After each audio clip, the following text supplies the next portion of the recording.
Hello বন্ধুরা, আনন্দ পাঠের পক্ষ থেকে সকলকে স্বাগত। আজ আলোচনা করব আইসিএসই বাংলা সিলেবাসের অন্তর্গত কাজী নজরুল ইসলামের কবিতা কুলি মজুর। কবি পরিচিতি, উৎস ও শব্দার্থ সহ প্রত্যেকটি লাইন ধরে পুঙ্খানুপুঙ্খ ব্যাখ্যা থাকবে এই আলোচনায়। কবিতাটি দীর্ঘ এবং বিস্তারিতভাবে আলোচনা করার জন্য ভিডিওটি একটু বড় হয়েছে। অনুরোধ করব পুরোটা মন দিয়ে শুনতে, তাহলে কিন্তু তোমাদের পরীক্ষার প্রস্তুতি এই কবিতাটির ব্যাপারে সম্পূর্ণভাবে হয়ে যাবে। চলে আসছি আজকের আলোচনায়। প্রথমে কবি পরিচিতি। কাজী নজরুল ইসলাম ছিলেন বিংশ শতাব্দীর অন্যতম শ্রেষ্ঠ বাঙালি কবি, সঙ্গীতকার, ঔপন্যাসিক, নাট্যকার এবং প্রাবন্ধিক। সাহিত্যের নানা শাখায় তার অবাধ বিচরণ থাকলেও মূলত কবি এবং সঙ্গীতজ্ঞ হিসেবেই তিনি বাঙালির মনে চিরস্থায়ী আসন করে নিয়েছেন। 1899 সালে বর্ধমানের চুরুলিয়া গ্রামে তার জন্ম হয়। স্কুলের গণ্ডি পার হওয়ার আগেই 1917 খ্রিস্টাব্দে তিনি ব্রিটিশ শাসিত ভারতীয় সেনাবাহিনীতে যোগদান করেন। মুসলিম পরিবারে জন্ম এবং ছেলেবেলায় ইসলামী শিক্ষায় শিক্ষিত হলেও তার মধ্যে ছিল একটি অসাধারণ ধর্মনিরপেক্ষ মানবিক সত্তা। একই সঙ্গে তার মধ্যে বিস্তার লাভ করেছিল একটি বিদ্রোহী সত্তা। 1922 সালে ব্রিটিশ সরকার তাকে রাজদ্রোহিতার অপরাধে কারারুদ্ধ করে। দুর্ভাগ্যজনকভাবে 1942 সালে এই প্রাণচঞ্চল মানুষটি দুরারোগ্য স্নায়বিক ব্যাধিতে আক্রান্ত হন এবং পরবর্তী 34 বছর আমৃত্যু তিনি সাহিত্য কর্ম থেকে বা বলা ভালো স্বাভাবিক জীবন থেকেই সম্পূর্ণ বিচ্ছিন্ন ছিলেন। 1919 সালে সেনাবাহিনীতে কর্মরত অবস্থায় তার বাউন্ডুলের আত্মকাহিনী সওগাত পত্রিকায় প্রকাশিত হয়।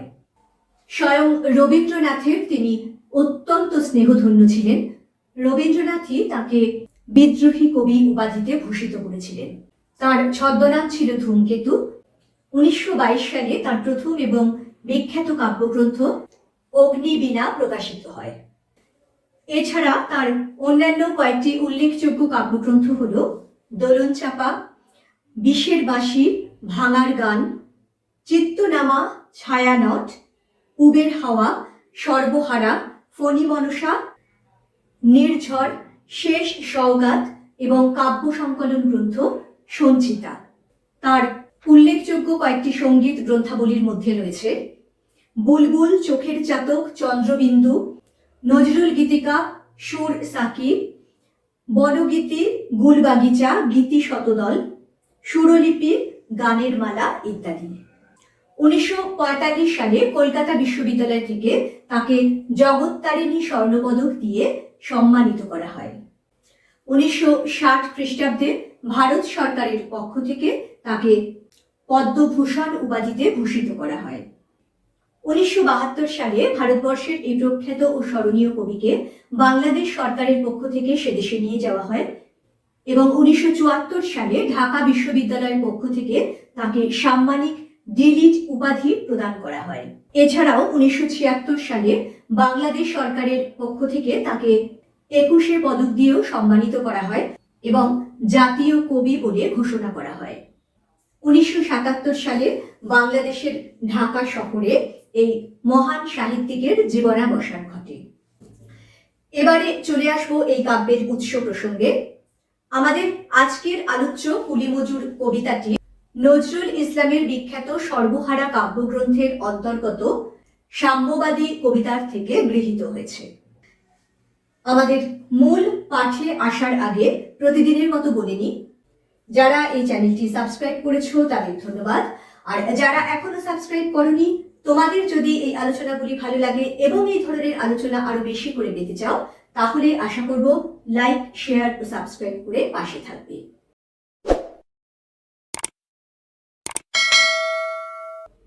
চলে আসছি আজকের মূল পাঠে, নজরুল ইসলামের কবিতা কুলি মজুর। আমাদের আজকের পাঠ্য কবিতাটির মূল বক্তব্য খুব সংক্ষেপে বলে নিয়ে আজকের পাঠ শুরু করব। এই কবিতায় লেখক সভ্যতার যথার্থ রূপকার শ্রমজীবী মানুষের সপক্ষে কলম ধরেছেন। সমগ্র জগৎ জুড়ে এক শ্রেণীর সুবিধেবাদী মানুষ শ্রমিকদের শোষণ করে প্রাচুর্যের পাহাড়ে বসে রয়েছে, অথচ সভ্যতার বিকাশে যাদের অবদান সবচেয়ে বেশি সেই শ্রমজীবী মানুষেরা তাদের মৌলিক অধিকার থেকেও বঞ্চিত। এই বৈষম্যের বিরুদ্ধে এবং ভবিষ্যতের প্রত্যাশা নিয়েই সৃষ্টি করেছে এই কবিতাটি। দেখিনু সেদিন রেলে কুলি বলে এক বাবুসাব তারে ঠেলে দিলে নিচে ফেলে, চোখ ফেটে এলো জল, এমনি করে কি জগৎ জুড়িয়া মার খাবে দুর্বল। কবিতাটি শুরু হচ্ছে একটি নিষ্ঠুর ঘটনার বর্ণনার মধ্যে দিয়ে, যেন সেই ঘটনার সাক্ষী ছিলেন স্বয়ং কবি। বাবু আমরা বলি শৌখিন লোকেদের, আর তার সঙ্গে এই সাব অর্থাৎ সাহেব যুক্ত করে বোঝানো হয়েছে উঁচু তলার কোনো ধনী শৌখিন মানুষকে। সেই লোকটি ট্রেনের কামরা থেকে এক কুলিকে ঠেলে নিচে ফেলে দেয়। এই মর্মান্তিক দৃশ্য প্রত্যক্ষ করে খুব স্বাভাবিকভাবেই কবির সংবেদনশীল মন কেঁদে উঠেছে, আর তার মনে যেন অমুক প্রশ্ন জেগেছে, যে প্রশ্ন তিনি আমাদের সবার কাছে করেছেন, যে এমন করেই কি জগৎ জুড়ে দুর্বলেরা মার খাবে। আসলে এই যে ঘটনাটি, সেটি এই বাংলাদেশের কোন এক রেল স্টেশনে ঘটলেও তার প্রতীকী। সারা বিশ্ব জুড়েই যুগে যুগে সবল মানুষেরা দুর্বল মানুষের উপরে প্রতিনিয়ত এমন অত্যাচার করে যাচ্ছে। তাই এমন ক্ষুব্ধ প্রশ্ন কবি রেখেছেন সকলের কাছে। যে দধিচির হাড় দিয়ে ওই বাষ্প সকট চলে, বাবু সাহেব এসে চড়িল তাহাতে, কুলিরা পড়িল তলে। এই লাইনটা খুব ইম্পর্টেন্ট, ভালো করে বুঝে নাও। এর মধ্যে একটি কাহিনী রয়েছে, পুরাণের কাহিনী। এই যে দধিচির কথা বলা হয়েছে, দধিচির হাড় দিয়ে ওই বাষ্প সকট চলে, এই দধিচি হলেন পুরাণ বর্ণিত এক বিখ্যাত মুনি ঋষি। তিনি দেবতাদের জন্য আত্মত্যাগ করেছিলেন। পুরাণে কথিত আছে, বৃত্রাসুর নামে এক অসুর স্বর্গরাজ্য থেকে দেবতাদের বিতাড়িত করেছিল। তাকে কোনো দেবতা বধ করতে পারেননি, কারণ এই বৃত্রাসুর একটি বিশেষ বলের বলিয়ান ছিল। তা হলো কোনো ধাতু নির্মিত প্রচলিত অস্ত্র দিয়ে তাকে বধ করা যাবে না। এরপরে এই দধিচি ঋষি দেবতাদের জন্য স্বেচ্ছায় প্রাণ বিসর্জন দেন এবং তার হাড় বা অস্থি দিয়ে যে অস্ত্র তৈরি করা হয়, সেই অস্ত্রের নাম হয় বজ্র। এই বজ্র দিয়ে বৃত্রাসুরকে বধ করা হয় এবং ইন্দ্র ও অন্যান্য দেবতারা পুনরায় স্বর্গের অধিকার লাভ করেন। এখানে এই দধিচি ঋষির প্রসঙ্গ কেন এনেছেন কবি? কারণ তার মতে শ্রমিকদের হাড় ভাঙা পরিশ্রমের মূল্যেই এই রেলগাড়ি অর্থাৎ বাষ্প সকট চলে। সকট শব্দের অর্থ যানবাহন, আর সেই যুগে রেলগাড়ি বাষ্পীয় শক্তিতে চলত বলে তাকে বাষ্প সকট বলে উল্লেখ করেছেন। তাই যাদের হাড় ভাঙা পরিশ্রমে এই বাষ্প সকট বা রেলগাড়ি চলছে, তাকেই তিনি দধিচি ঋষির আত্মত্যাগের সঙ্গে তুলনা করছেন। তারপর বলছেন, বেতন দিয়াছ চুপ রও যত মিথ্যাবাদীর দল, কত পাই দিয়ে কুলিদের তুই কত ক্রোড় পেলি বল। সমাজের উঁচুতলার মানুষেরা, শোষক শ্রেণী বা মালিক শ্রেণী, তারা যখন এই হতদরিদ্র মানুষগুলিকে দিয়ে এরকম পরিশ্রমের কাজগুলি করিয়ে নেয়, তখন তারা একটা কৈফিয়ত খাড়া করে। তারা বলে যে আমরা এদেরকে দিয়ে যে পরিশ্রম করাচ্ছি তার জন্য তো মূল্য দিচ্ছি, আমরা তো এদেরকে বেতন দিচ্ছি, মায়না দিচ্ছি। কিন্তু এদের এই আস্ফালন যে কতখানি ফাঁকা আওয়াজ, মিথ্যাচার, তা কবি এখানে বুঝিয়ে দিয়েছেন। কারণ যে বেতনটুকু তাদের দেওয়া হচ্ছে তা পরিশ্রমের তুলনায় অতি সামান্য, কিন্তু তাদের এই পরিশ্রমের ফসল এইসব মালিক শ্রেণী যে ঘরে তুলছে তার পরিমাণ কিন্তু প্রচুর। তাই বলছেন, কত পাই দিয়ে কুলিদের তুই কত ক্রোড় পেলি বল। পাই হলো টাকার একটা একক, 1 পয়সার 3 ভাগের 1 ভাগ। বুঝতেই পারছো কত সামান্য সেই অর্থ। এই কুলি মজুর বা শ্রমজীবী মানুষদের এইরকম অতি সামান্য অর্থ বা বেতন দিয়ে যে মুনাফাটা মালিক শ্রেণী লাভ করে তার পরিমাণ হলো ক্রোড়। ক্রোড় কথার অর্থ কোটি। তোমরা নিশ্চয়ই আজকে কৌন বনেগা ক্রোড়পতির দৌলতে ক্রোড় কথার অর্থ খুব ভালো করেই জানো। অর্থাৎ এই মালিক শ্রেণী কোটি কোটি টাকা মুনাফা করে, আর যাদের জন্য এই মুনাফা, যাদের নিরন্তর পরিশ্রমের ফসল তারা ঘরে তোলে, তাদেরকে কিন্তু দেওয়া হয় তার অতি সামান্য অংশ। এই অংশটুকুতে কবি অত্যন্ত গুরুত্বপূর্ণ এক সামাজিক সমস্যা বা বলা ভালো আর্থ সামাজিক সমস্যা, যা সর্বকালে সর্বদেশে বিদ্যমান ছিল এবং আছে, তা হলো বন্টন বৈষম্য, তার দিকে দৃষ্টি আকর্ষণ করেছেন। সেই সঙ্গে শ্রমিকের মর্যাদা, শ্রমিকের ন্যায্য পাওনার সপক্ষে তিনি গর্জে উঠেছেন।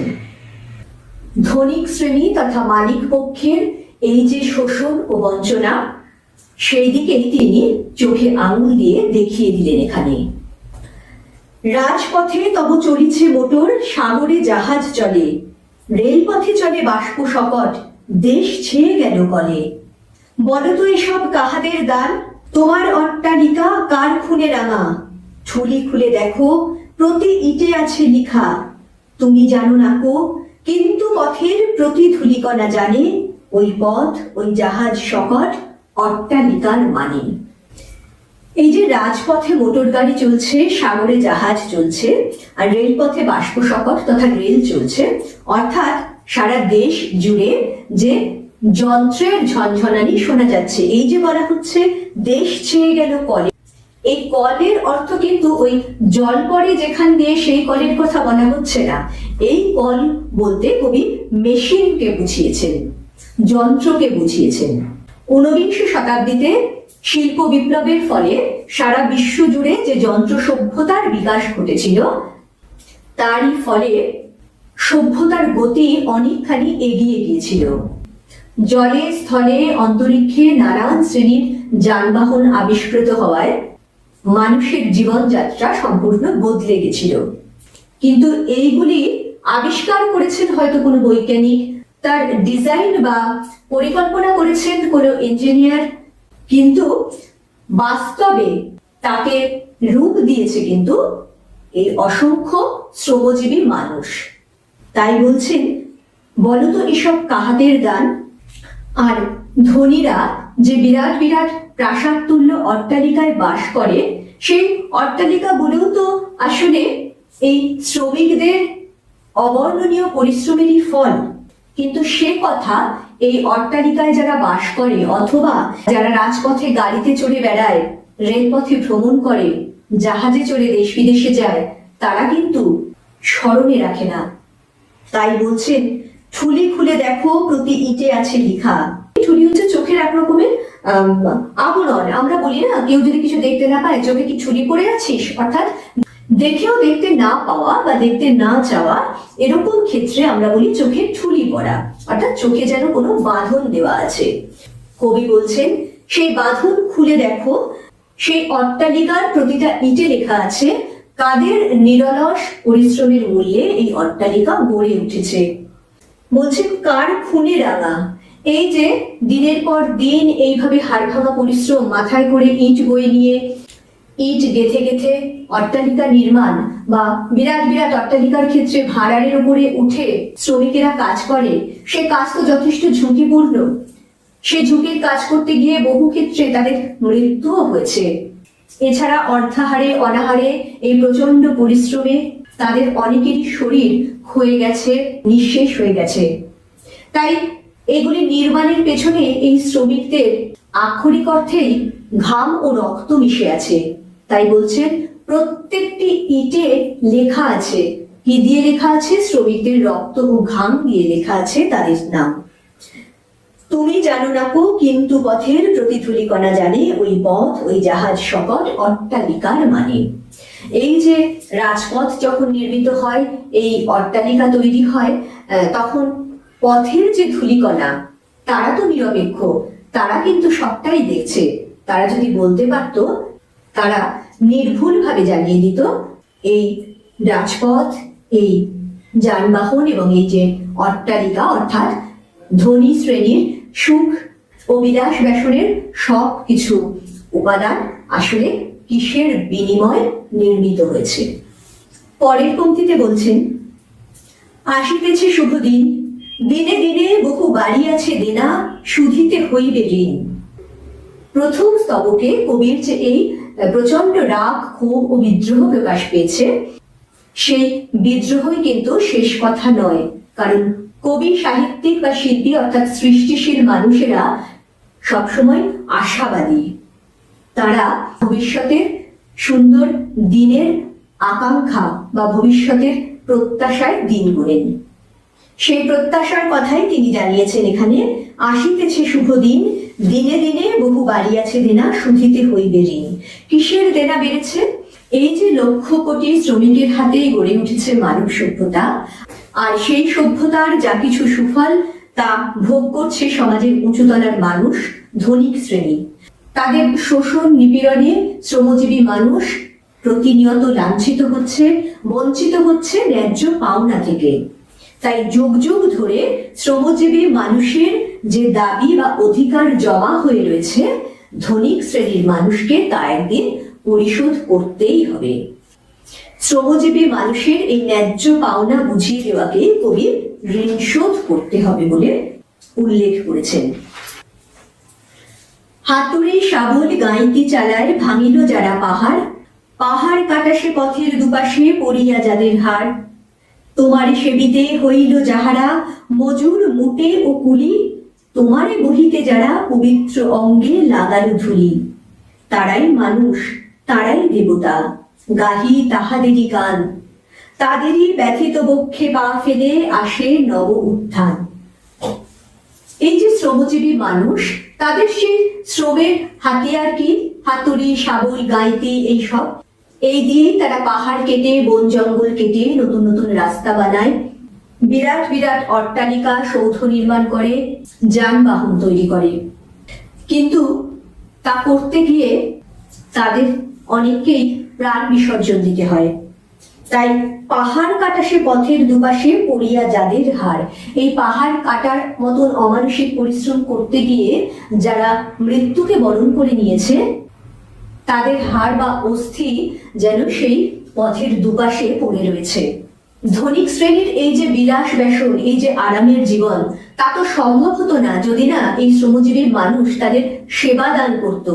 জন্ম থেকেই তো কেউ কুলি, মজুর বা রাজমিস্ত্রি হয়ে জন্মায়নি।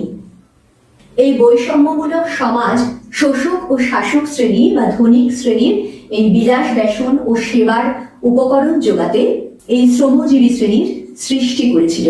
তাই বলছেন, তোমারে সেবিতে হইল যাহারা, মজুর মুটে ও কুলি, তোমারে বহিতে যারা পবিত্র অঙ্গে লাগালো ধুলি। এই যে প্রচন্ড পরিশ্রমের কাজ, সেই কাজ করতে গিয়ে তাদের শরীর ক্ষতবিক্ষত হয়, ধুলিমলিন হয়ে ওঠে তাদের সর্বাঙ্গ। আর কেন বলছেন পবিত্র অঙ্গে লাগানো ধুলি? আসলে আমরা বিশ্বাস করি যে প্রত্যেক মানুষের মধ্যেই ঈশ্বর বাস করেন, আর প্রত্যেক মানুষের হৃদয় বা আত্মা যদি ঈশ্বরের বাসস্থান হয়, তবে তা তো স্থাপিত হয়েছে এই দেহরূপ মন্দিরে। তাই এই দেহটাও মন্দিরের মতোই পবিত্র। কিন্তু সেই পবিত্র দেহ বা অঙ্গ ধুলি মলিন হয়ে ওঠে উঁচুতলার মানুষের শোষণ পীড়ন সহ্য করতে গিয়ে। তাই কবি আজ তাদের জয়গান গাইতে এসেছেন। কারণ কবি বিশ্বাস করেন যুগ যুগ ধরে যে যন্ত্রণা, যে ব্যথা সঞ্চিত হয়ে আছে এই নিচুতলার মানুষের বুকে, সেখান থেকে নতুন দিনের উত্থান হবে। কবির কাছে এরাই আসল মানুষ, এরাই হলো মানুষরূপী দেবতা। তুমি শুয়ে রবে তেতলার পরে, আমরা রহিব নিচে, অথচ তোমারে দেবতা বলিব সে ভরসা আজ মিছে। এই যে বলছেন তুমি শুয়ে রবে তেতলার পরে, এই তেতলার পরে কথাটি আসলে প্রতীকী। সত্যি সত্যি তিনতলার উপর থেকে ঝুঁকি মেরে দেখছে তাকে বলছেন না কবি। কবি এই তেতলার পরে বলতে বোঝাচ্ছেন উঁচু তলায় বাস করা, সমাজের উঁচু তলায় বাস করা মানুষজনকে, অর্থাৎ যারা সব রকম সুযোগ সুবিধে, সব রকম বিলাস ব্যসনের সুযোগ পেয়ে থাকে। এই রকম অন্যায় সুযোগ সুবিধে পেতে পেতে তারা এটা তাদের নিজস্ব অধিকার বলে ভেবে নেয়, হারিয়ে ফেলে সব রকম মানবিক অনুভূতি। তাদের থেকে আর্থসামাজিক দিক থেকে যারা নিচে, যাদের শ্রমে তাদের এই বিলাস ব্যসন, তাদেরকেই তারা নিপীড়ন করে, অত্যাচার করে, অপমান করে। কিন্তু কবি হুঁশিয়ার করে দিচ্ছেন যে নতুন দিন আসছে, সেই দিন অত্যাচারী মালিকদের শ্রমজীবী মানুষেরা দেবতা জ্ঞানে ভক্তি করবে না, সেই ভরসা তাদের উপর আর রাখা চলবে না। এখানে আরো একটা জিনিস উল্লেখযোগ্য, দেখো, এতক্ষণ কবি তাহাদের কথা বলছিলেন, অর্থাৎ তিনি নিরপেক্ষ থেকে এই শ্রমজীবী মানুষদের হয়ে কলম ধরেছিলেন, শ্রমজীবী মানুষদের হয়ে বিদ্রোহের সুরে কথা বলছিলেন। কিন্তু এই জায়গাটাতে এসে এই যে বলছেন তুমি শুয়ে রবে তেতলার পরে আমরা রহিব নিচে, এইখানে কিন্তু তিনি আর নিরপেক্ষ রইলেন না, তিনি নিজেই যেন এদেরই একজন হয়ে গেলেন। তাহারা থেকে এখানে আমরা চলে এলো, তিনিও এই আপামর জনসাধারণের একজন হয়ে গেলেন। সিক্ত যাদের সারা দেহ মন মাটির মমতা রসে, এই ধরনীর তরণীর হাল রবে তাহাদেরই বসে। যারা একদম এই মাটির কাছাকাছি, এই মাটির রসে, নিত্য ঝড় জল বৃষ্টিতে যাদের দেহ মন সিক্ত হচ্ছে, এই ধরনীর তরণীর হাল তাদেরই বসে থাকবে। তরণী অর্থাৎ নৌকো, নৌকোর হাল যেমন মাঝির হাতে থাকে, তেমনি এই ধরনীর অর্থাৎ পৃথিবীর যে নৌকো, তার হাল অর্থাৎ তার নিয়ন্ত্রণ এবার থাকবে এই সাধারণ শ্রমজীবী মানুষের হাতে।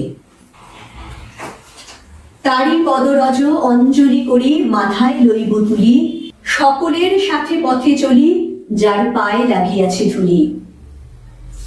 তারই পদরজ, পদরজ অর্থাৎ পায়ের ধুলো, রজ কথার অর্থ ধুলো। আমরা সাধারণত শ্রদ্ধেয় ব্যক্তিদের বা গুরুজনদের পায়ের ধুলো মাথায় নিই। কবিও পরম শ্রদ্ধায় এই শ্রমজীবী মানুষের পায়ের ধুলো মাথায় তুলে নিচ্ছেন এবং সকলের সাথে পথে চলছেন। এই যে একটু আগে বললাম, তিনি তাহারা থেকে আমরায় উপনীত হলেন, অর্থাৎ নিজেকেও এদেরই একজন করে নিলেন। এখানে সে কথাই আরো স্পষ্টভাবে বলছেন, এদেরই সকলের সাথে তিনি চলতে চান, যারা এই ধরনের এই মাটির পৃথিবীর ওপরে পা রেখে প্রতিনিয়ত চলছে এবং জীবনের রথকে এগিয়ে নিয়ে চলেছে। আজ নিখিলের বেদনা, আর্তপীড়িতের মাখি খুন, লালে লাল হয়ে উদিছে নবীন প্রভাতের নবারুণ। এই যে নতুন দিন আসছে, বারে বারেই তো এই নতুন দিনের ঘোষণা করছেন কবি। এই নতুন দিনকে তিনি নবীন প্রভাত বলছেন। কবি বলছেন সেই নতুন সূর্যের যে ওই টকটকে লাল রং, তা আসলে এইসব আর্তপীড়িতের রক্তেই রাঙা হয়ে উঠেছে। এখানে খুব প্রচ্ছন্ন ভাবে কবি এক বিপ্লবের ইঙ্গিত দিয়েছেন। আজ নিখিলের বেদনা, নিখিল অর্থাৎ বিশ্ব পৃথিবী, তার যে বেদনা, এই যে বৈষম্য, এই যে বঞ্চনা, এর ফলে সমগ্র পৃথিবী জুড়ে অসংখ্য সাধারণ মানুষের মধ্যে যে বেদনার সঞ্চার হয়েছে, যে বেদনা, যে যন্ত্রণা জমা হয়ে আছে, তা তো একদিন ফেটে পড়বেই এবং সেই পরিবর্তন আসবে সেই পুঞ্জীভূত রাগের বহিঃপ্রকাশ থেকে। এবং কোনো পরিবর্তনই লড়াই ছাড়া, সংগ্রাম ছাড়া আসে না। সেদিন যে সংগ্রাম হবে, তার ফলে অসংখ্য সাধারণ মানুষ, এই বঞ্চিত শোষিত মানুষ, শ্রমজীবী মানুষ, তাদের রক্ত ঝরবে। নবারুণ কথার অর্থ নতুন সূর্য। তোমরা দেখবে ভোরবেলায় যে সূর্য ওঠে, তার রং হয় টকটকে লাল। কবিতাই বলছেন নতুন দিনের ওই যে নতুন সূর্য উঠবে, তার ওই রক্তিমাভা বা তার যে ওই টকটকে লাল রং, তা যেন এই আন্দোলনকারী সাধারণ মানুষের রক্তে রাঙা হয়ে উঠবে। এখানে কবি প্রচ্ছন্নভাবে যে শ্রমিক আন্দোলন, শ্রমজীবী মানুষের যে বিপ্লব, তারই একটা ইঙ্গিত দিয়েছেন। আজ হৃদয়ের জং ধরা যত কবাট ভাঙিয়া দাও, রং করা ওই চামড়ার যত আবরণ খুলে নাও। আকাশের আজ যত বায়ু আছে হইয়া জমাট নীল, মাতামাতি করে ঢুকুক এ বুকে, খুলে দাও যত খিল। দীর্ঘদিন ধরে কোনো কবাট বা দরজার পাল্লা, বিশেষত লোহার দরজার পাল্লা বন্ধ থাকে, তাতে জং ধরে যায়, তাকে আর সহজে খোলা যায় না, তাকে ভেঙে ফেলতে হয়। আমাদের হৃদয়ে যুগ যুগ ধরে, শত সহস্র বছর ধরে অন্যায়, অত্যাচার, বঞ্চনা, লোভ, ক্ষমতার দম্ভ, এইসব রিপু জমা হয়ে আছে। এইসব রিপু আমাদের হৃদয়কে যেন জং ধরা কবাটের মতো করে দিয়েছে। হৃদয়ের সেই কবাট বা সেই আগলকে কবি ভেঙে ফেলার আহ্বান জানিয়েছেন। বলছেন, রং করা ওই চামড়ার যত আবরণ খুলে নাও। রং করা ওই চামড়া কেন? আসলে তো মানুষে মানুষে কোনো ভেদ নেই। এই চামড়ার নিচে সব মানুষের রক্তের রঙই লাল, কিন্তু মানুষই ধর্ম, বর্ণ, জাতি এসবের বিভেদ করে মানুষে মানুষে বৈষম্য গড়ে তুলেছে। তাই চামড়ার এই মেকি আবরণ, এই যে ভণ্ড বৈষম্য, একে খুলে নিতে, একে ছিঁড়ে ফেলতে বলছে কবি। আর নিজের নিজের এই সংকীর্ণতার গণ্ডিকে অতিক্রম করে সব মানুষ যখন এক আকাশের তলায় এসে দাঁড়ায়, তখন এতদিনের বদ্ধ হৃদয়ে যেন মুক্ত বাতাস, শুদ্ধ বাতাস প্রবেশ করার সুযোগ পায়। কবির ভাষায়, আকাশের আজ যত বায়ু আছে হইয়া জমাট নীল, মাতামাতি করে ঢুকুক এ বুকে, খুলে দাও যত খিল। সকল আকাশ ভাঙিয়া পড়ুক আমাদের এই ঘরে, মোদের মাথায় চন্দ্র সূর্য তারারা পড়ুক ঝরে। ক্ষুদ্র গণ্ডি, ক্ষুদ্র গৃহের সীমা ভেঙে মানুষ যখন এক আকাশের তলায় এসে দাঁড়ায়, তখন মাথার উপরে যে চন্দ্র সূর্য তারারা রয়েছে, তারা যেন উপর থেকে আমাদের মাথায় আশীর্বাদের মতো ঝরে পড়ে। সকল কালের, সকল দেশের, সকল মানুষ আসি, এক মোহনায় দাঁড়াইয়া শোনো এক মিলনের বাঁশি।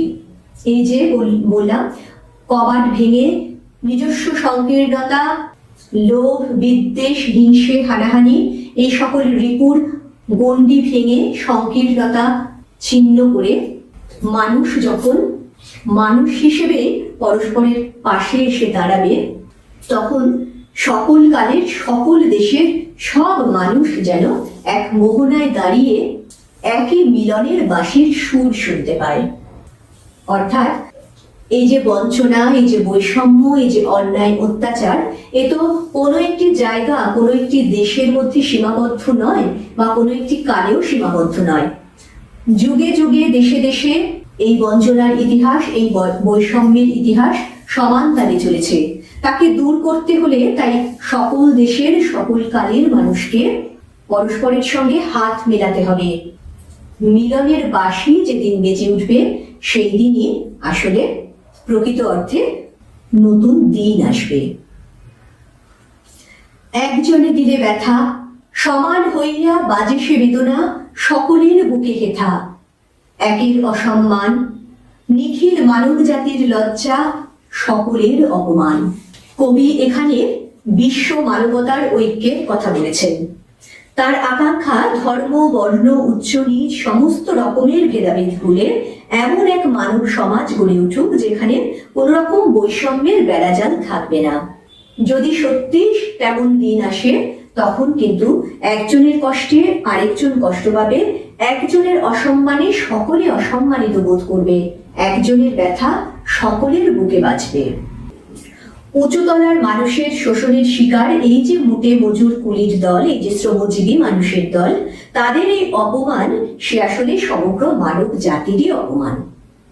এ কথাই কবি এখানে বলতে চেয়েছেন। কারণ তার স্থির বিশ্বাস, এই সমাজ ব্যবস্থা একদিন বদলাবে, এই উৎপীড়িত নির্যাতিতরা সুবিচার পাবে, শ্রমজীবী মানুষেরা একদিন যোগ্য সম্মান পাবে। দেখো, কবি সাহিত্যিকরা তো আসলে ভবিষ্যৎ দ্রষ্টা, তারা তো এক অর্থে দার্শনিক। কবির এই প্রত্যাশা, এই বাণী কিন্তু অনেকাংশে সত্যি হয়েছিল।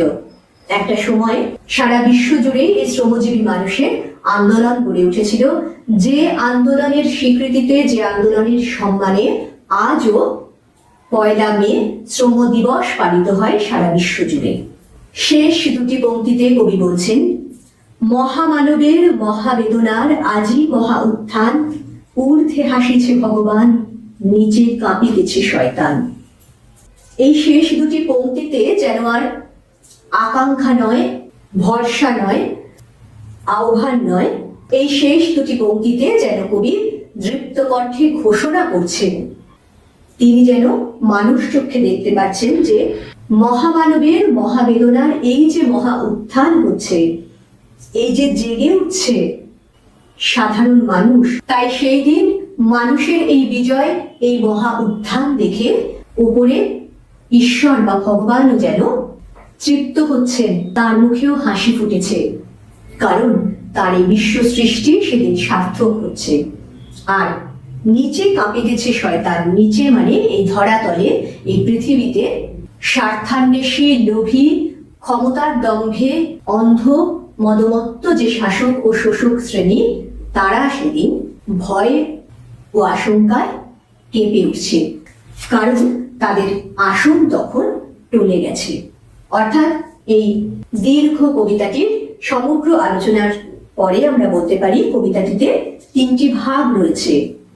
প্রথম ভাগে এক কুলি মজুরের উপর হতে দেখা অন্যায় থেকে কবির মনে শোষক ধনিক শ্রেণীর প্রতি যে রাগ ও ক্ষোভের উদয় হয়েছে, পরবর্তীতে তা প্রত্যাশায় পরিণত হয়েছে, নতুন দিনের, নতুন জাগরণের প্রত্যাশা, এবং সব শেষে তিনি যেন দিব্য দৃষ্টিতে দেখতে পাচ্ছেন যে সেই জাগরণ মহামানবের সেই মহা উত্থান ঘটেছে, ফলে ঈশ্বরের আশীর্বাদ ঝরে পড়ছে সাধারণ মানুষের মাথায়, এবং অত্যাচারী দুর্বৃত্ত মানুষের আসন ডলে গেছে, তাদের পরাজয় সুনিশ্চিত হয়েছে। এই প্রত্যাশা, এই বরাভয়ের মধ্যে দিয়ে তিনি এই কবিতাটি শেষ করেছেন। বন্ধুরা, আশা করব এই বিস্তারিত আলোচনার পরে এই কবিতাটি তোমরা খুব ভালোভাবে বুঝতে পেরেছ। পরবর্তীকালে এই কবিতার থেকে প্রশ্নোত্তর আলোচনা করব। পরের দিন আরও একটি নতুন পাঠ নিয়ে ফিরে আসছি খুব তাড়াতাড়ি। সঙ্গে সঙ্গে নোটিফিকেশন পেতে চাইলে সাবস্ক্রাইব করে বেল বাটনটি অন করতে ভুলো না। আজকের মতো টাটা।